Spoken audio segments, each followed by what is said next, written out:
Bonjour ma chère Elisabeth. Bonjour Comment Stéphanie, ça va? bonjour Bientôt à les tous. vacances Ça va aussi bien. pour vous? Oh bah oui, comme vous, peut-être dans une petite semaine. Non, moi je reste là. C'est vrai. Pour l'instant. Bon. Les résultats du bac sont tombés. Oui, Elisabeth. il y a 2 jours. Alors, Pap Ndiaye est content. Hein. Le bac 2023 est, paraît-il, un excellent cru. Et pourquoi? Pour une raison paradoxale. C'est un bon cru parce qu'il y aura un peu moins de reçus que d'habitude. Alors, cette baisse est assez microscopique, Oui, puisque le taux de réussite avant rattrapage était, et a-t-il dit, seulement de 84,9%, et contre 86% l'an dernier. quand même Vous pas voyez, mal, vraiment une grosse différence. Mais le ministre s'est donc félicité sur RTL de voir le bac retrouver une sélectivité qu'il avait perdue. Un examen où à l'arrivée il y a 90% de reçus.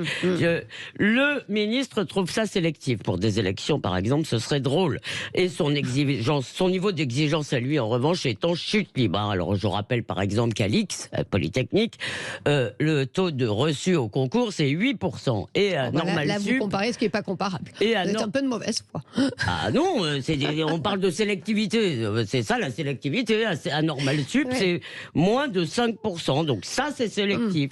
En France, il suffit, vous avez des amis profs, tous. Eh bien, parlez-en avec eux. Ils corrigent et ils racontent comment ils sont invités pour ces corrections à donner des points. Par exemple, quand il s'agit d'écrire, si l'élève a divisé visuellement son propos en 3 parties, introduction, développement, conclusion, il aura quand même quelques points.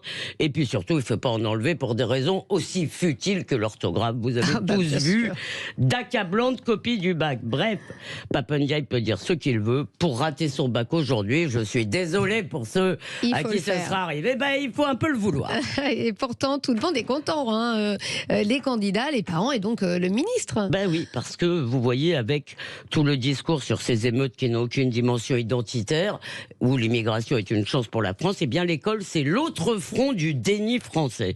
Ça remonte à loin, parce que je vous rappelle, Laurie, évidemment, il faut lui apprendre tout ça, c'est de l'histoire. En 89, donc ma chère Laurie, il y a 2 sociologues, les sociologues, vous savez, sont spécialisés en ripollinage de la réalité, et bien ceux-là, Establé et Baudelot, ont écrit un livre qui s'appelait Le niveau monte, ce qui est presque une blague. Les résultats des élèves français en maths et même en compréhension de texte sont chaque année plus mauvais, et je ne vous reparle pas de l'orthographe, et cette faillite est d'ailleurs au cœur du déclin français, mais on ne veut pas le voir, car comme pour les autres problèmes que j'ai cités, pour l'intégration, l'assimilation, il n'y a pas de solution simple. Alors, continuons à faire l'autruche. La réalité, vous vous rappelez cette formule, j'aime beaucoup Jean-Pierre Chevènement, mais là, franchement, il aurait mieux fait de s'abstenir, cette formule de 80% d'une classe d'âge au bac. Bien sûr, on a été incapable d'amener 80% d'une classe d'âge au niveau du bac tel qu'on le connaissait avant. Donc, qu'est-ce qu'on a fait? On a amené le bac au niveau des élèves.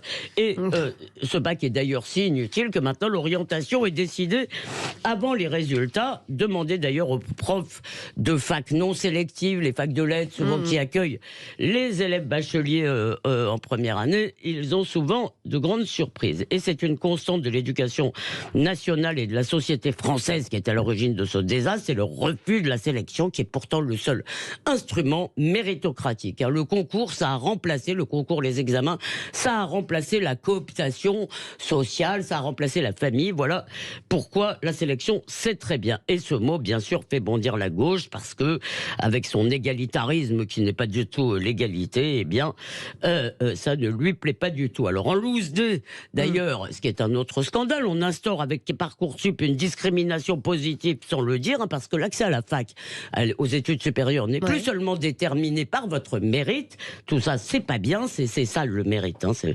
vraiment pas bien. Il est déterminé aussi par vos conditions sociales dans une opacité scandaleuse.